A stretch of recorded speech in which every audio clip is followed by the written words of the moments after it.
The fighting continues, unabated. In a conflict in which momentum swings wildly and progress is difficult to ascertain, the rebels have yet to land a knockout blow.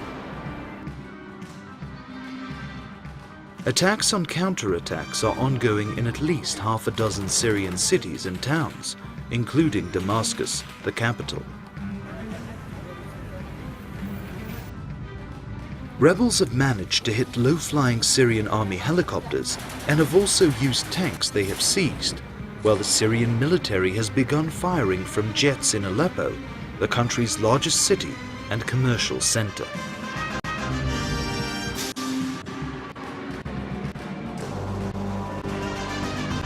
The rebels advance and retreat, gain territory, give it up, hide among the population, and then return again for another fight.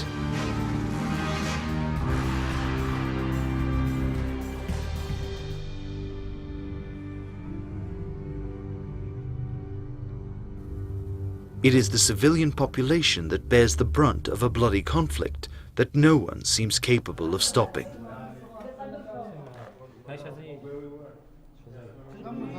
اختلفت طبيعة الإصابات من بداية الثورة حتى الآن، ومرت في مراحل مختلفة. انطلقت من الإصابات بغاز مسيل للدموع إلى إصابات بطلق ناري بسيط، إلى إصابات بطلقات متفجرة، إلى إصابات بقنابل، وإلى إصابات في حروق وشظايا، ثم استخدم السلاح الثقيل من مدفعية ميدان وقذائف دبابات، ثم البراميل التي لم يعرف التاريخ مثلها هي براميل TNT التي تصب على الحمم على رؤوس المدنيين. وأكثر الإصابات التي وقعت كانت في صفوف المدنيين، لم يكن هناك من المسلحين أحد. The fate of rebels and soldiers taken prisoner by both sides in the conflict must be a very frightening one. The international community has accused Bashar al-Assad's forces of torture, rape, and abuse of prisoners, but there are concerns that opposition fighters may be capable of brutality that matches that of the regime they are seeking to topple, a charge that could badly damage the rebellion's ability to claim the moral high ground in the Syrian conflict.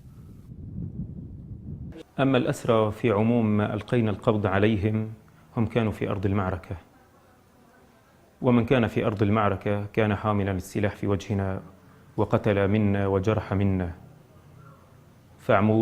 وضوح مكانه ودوره في أرض المعركة نحيله إلى التحقيق حتى يعترف ويدان من خلال أصدقائه الذين أسروا معه، فتكون الحجة والبينة واضحة جدا حتى نقوم بقتله ونقاضيه. القاتل في قانون السماء وقانون الأرض يقتل، فنقوم بقتله رميا بالرصاص. وأما من ألقينا القبض عليهم ومن لم يثبت في رقبته دماء ولا حمل السلاح، مع أنه في معسكراتهم من كان اختصاصه الأغذية أو المطاعم أو فخلينا سبيله بعد فترة من الزمن وجيزة، بضعة أيام بقي عندنا وسلمناه إلى أهله. وأما من ثبت أنه متورط في الدماء قتلناه رميا بالرصاص. هدفنا إقامة دولة مدنية مبنية على العدل، مبنية على الحق. نحن لا نؤمن بقتل أي شخص قبل محاكمته وإدانته بكل الأدلة الدامغة حتى. وإذا حصلت هذه الحالات فهي فردية، ليست من منهاجنا. نحن شعب عانى الظلم، من المستحيل أن نتعامل بالظلم مع أي إنسان. نحن لا نقتل لا علويا ولا سنيا ولا مسيحيا. نحن نقوم محتجين على أن نحتج على الظلم، نحتج على قلة العدل الموجودة بمؤسساتنا. History suggests that regimes in the Middle East very rarely hand power back to the people. The world should be concerned that as the Assad regime feels more cornered, and if the revolutionaries on the ground feel abandoned by the outside world, the fight will become even more bitter. The tragic news from Syria managed to become even more shocking when the regime issued an unprecedented threat to use chemical and biological weapons. The warning, which came couched in deceptively reassuring language, makes it clearer than ever that the world cannot afford to act merely as an interested spectator as Syria unravels in a tangle of shrapnel and blood. Every dictator with chemical weapons is one who feels cornered and may be about to lose them. This is the situation the world may be forced to face as the Assad regime begins to crack.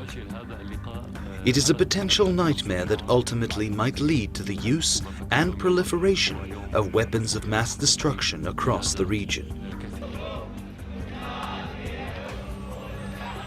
Another cause for serious concern is the fact that these weapons may ultimately end up in the hands of radical Islamist groups and Hezbollah. Syria had always denied owning any chemical or biological weapons, but the denial ended in July 2012 when the Syrian Foreign Ministry spokesman issued his peculiarly veiled threat.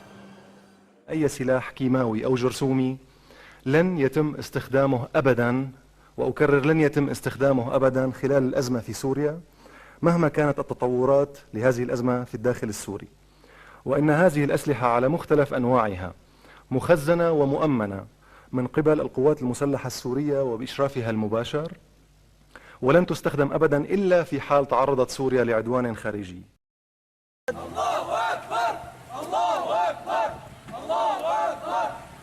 The regime of President Bashar al-Assad has long described the uprising against his rule as a terrorist revolt and a foreign conspiracy. Maqdisi himself promptly described the opposition as the work of foreign extremists, conceivably synonymous with the external aggression that would qualify for chemical attack under these new rules of engagement.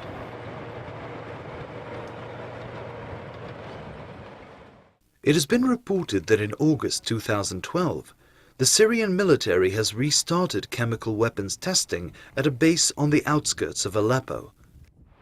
Chemical weapons have become a major point of discussion among the Syrian regime and world leaders, with military intervention being considered by the West as a potential consequence of the use of such weapons. سبق استخدم جزئيا في مناطق محدودة عندنا على الجيش الحر. الهواء كان غربي شرقي، بلحظة تغير الهواء صار جنوبي شرقي، صار جنوبي شرقي، فالأمر اللي أدى إلى أنه انقلب السحر على الساحر. بدل ما يجي على المختبئين في هذه الأماكن اجى على الناس اللي استخدموه، وبالتالي اضطروا يلبسوا الكمامات، لكن استخدموه من سريع الزوال وببقعة بسيطة يعني من المكان بحيث ما تنتشر على مساحات واسعة. فأنا مش عارف يعني، طبعا هو هذا النظام مجرم، يعني لا أستطيع أن أقول لا لن يستخدم، ولا أستطيع أن يقول أنه، لأنه لا تستطيع أن تتنبأ بسلوكيات المجنون.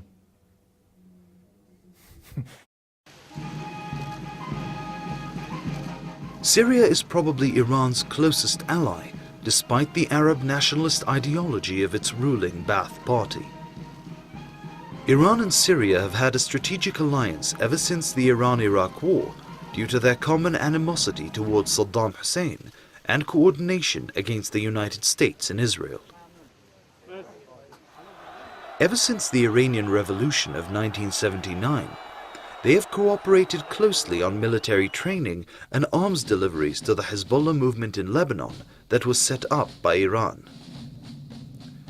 Hezbollah is also active against opposition forces in the Syrian conflict.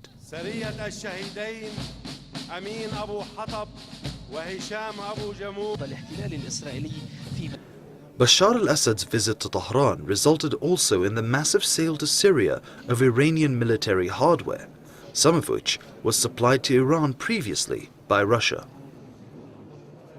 أقول أنا حسب خبرتي وتعاملي مع كل المستويات، هناك خبراء موجودين إيرانيين هناك خبراء روس أيضا موجودين. هناك تعاون كبير جدا أمنيا واستخباراتيا ما بين سوريا وإيران، وأيضا ما بين سوريا وروسيا. هذا كلام لا عليه غبار أبدا، ولا أحد يستطيع أن ينكر هذه المسائل.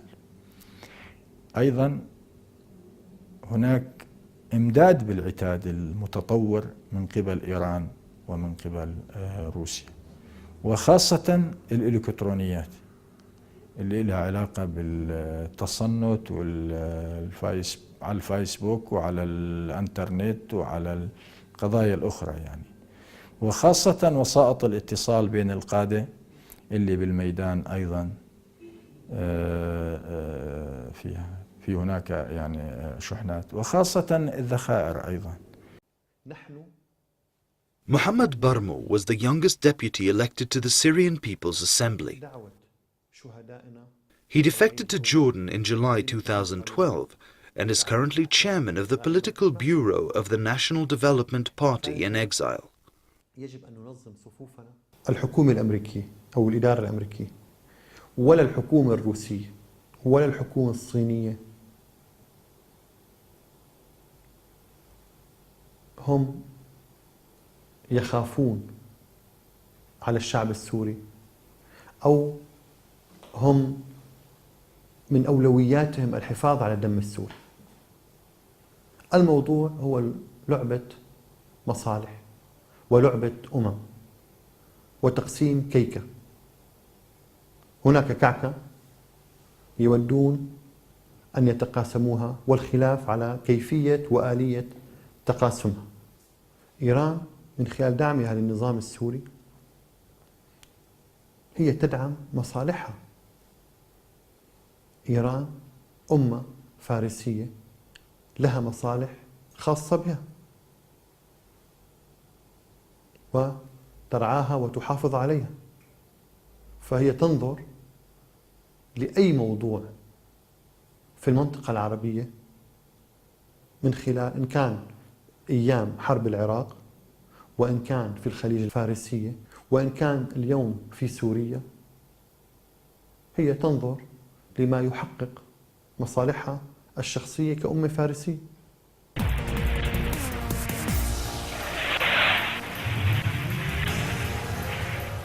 The conflict witnessed a major turning point in August 2012 when Assad's forces began widely using air power for the first time to try to put down the revolt.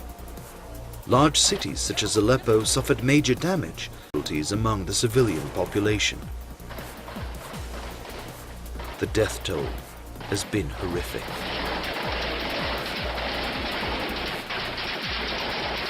في بداية الحراك لم نتوقع أن يستخدم السلاح بهذه الطريقة، وكنا نقول ممكن يستخدم بعض المروحيات لقمع الثورة، وفعلا تم هذا الشيء.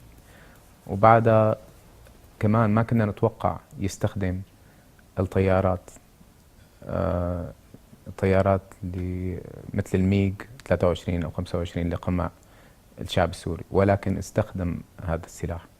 وأنا بعتقد النظام السوري لن يتوقف عن قمع الشعب ولو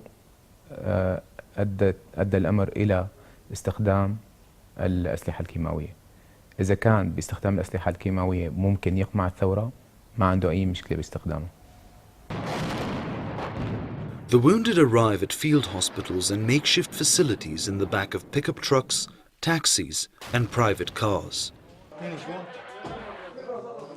Sometimes they are battle-hardened rebels with gaping wounds. Sometimes they are children peppered with shrapnel and screaming in pain. Syrian doctors work frantically to treat them as best they can with all the limited means at their disposal. At another medical facility, the surgeon on duty makes an emotional appeal to his fellow countrymen.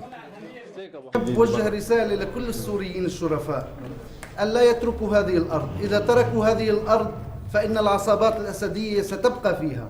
الناس الموجودين في الخارج يأتوا هنا العمل، هنا خدمة المريض، هنا خدمة إنساننا، خدمة وطننا. إذا كان لدينا كادر أكبر نستطيع أن نقدم أكثر. أيها الأطباء، أيها الداعمين، رجاء توجهوا إلى الداخل السوري بكل مساعداتكم، رجاء. As aerial bombardments on towns and cities have increased, so have the numbers of badly injured civilians. Among these, there have been some cases where the wounds treated by doctors bear the feared telltale signs of chemicals whose exact nature remains a mystery. عدة إصابات شفت، بس في عندي إصابة أثرت فيني كثير، هي طفل عمره 9 سنوات اجانا بحرق.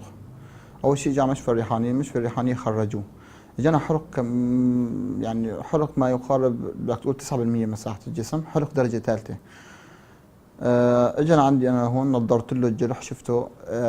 الحرق الصاير مو حرق حراري ابدا. كذا طبيب معي كانوا جايين عندي زيارات من امريكا ومن فرنسا وكذا، فرجيتهم اياه قالوا لي ده حرق اكبر من النار، انه حرق اكل الطبقات كلياتها، يعني كامل السماكه للجلد مع العضلات.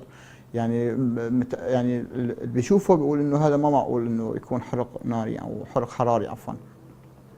كلياتنا قلنا هذا حرق كيماوي او ماده غير معروفه انها مجهوله.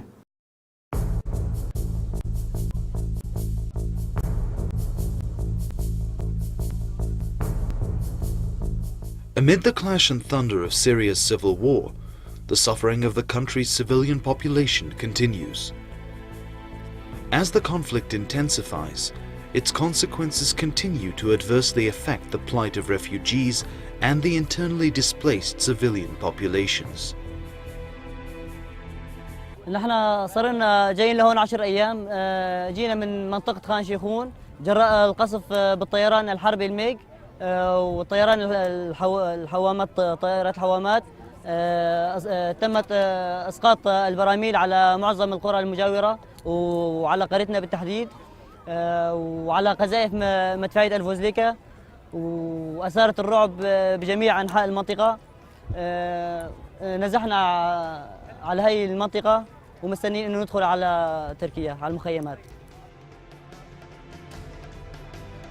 Then there are those who are still living in their homes but need humanitarian aid, whether food supplies or healthcare, because of the breakdown of essential services. That number comes to another 1 million, according to the UN.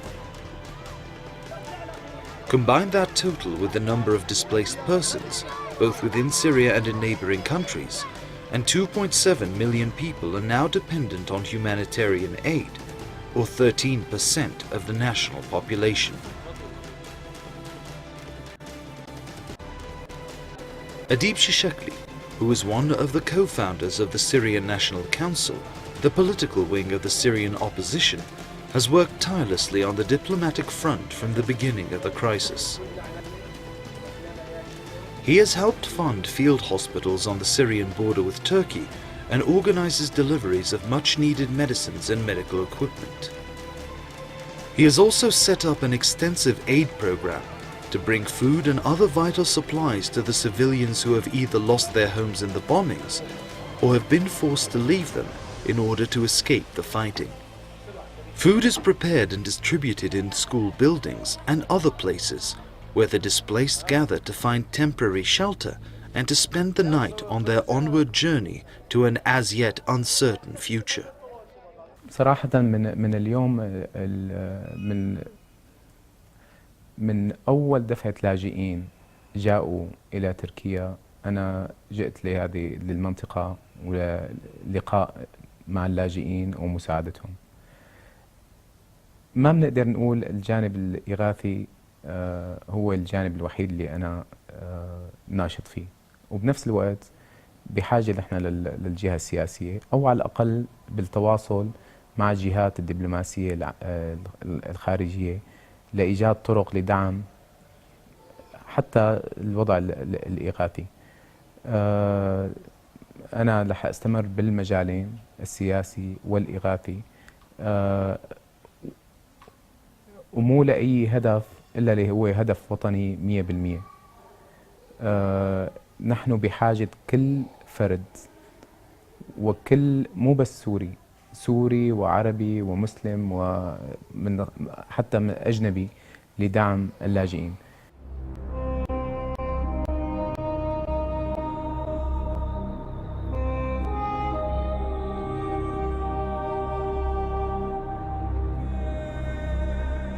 Beyond the bombardment of Syrian towns and villages, debate on the fate of the Assad regime and the West's cautious dialogue around intervention, there is a relatively unseen result of the Syrian conflict that promises to have significant long-term implications for the wider region.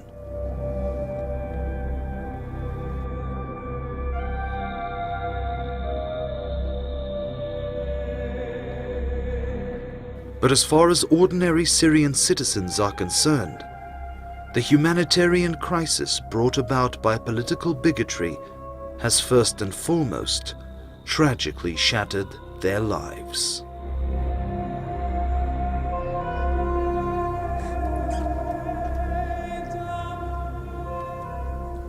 احنا جايين عند والدي هون زيارة، بس رايحين هلا البابا راح يودينا على المخيم. قلت له ما بدي، انا بدي اضل هون. قام قال لي لا، بدك تروحي على المخيم ما تضلي هون. جينا من ظلم بشار، الله لا يوفقه.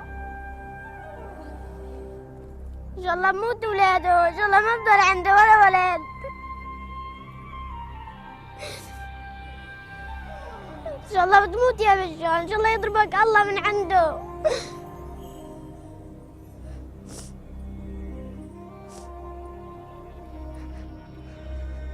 خلينا نروح على المخيم من محل لمحل، الله لا يوفقه.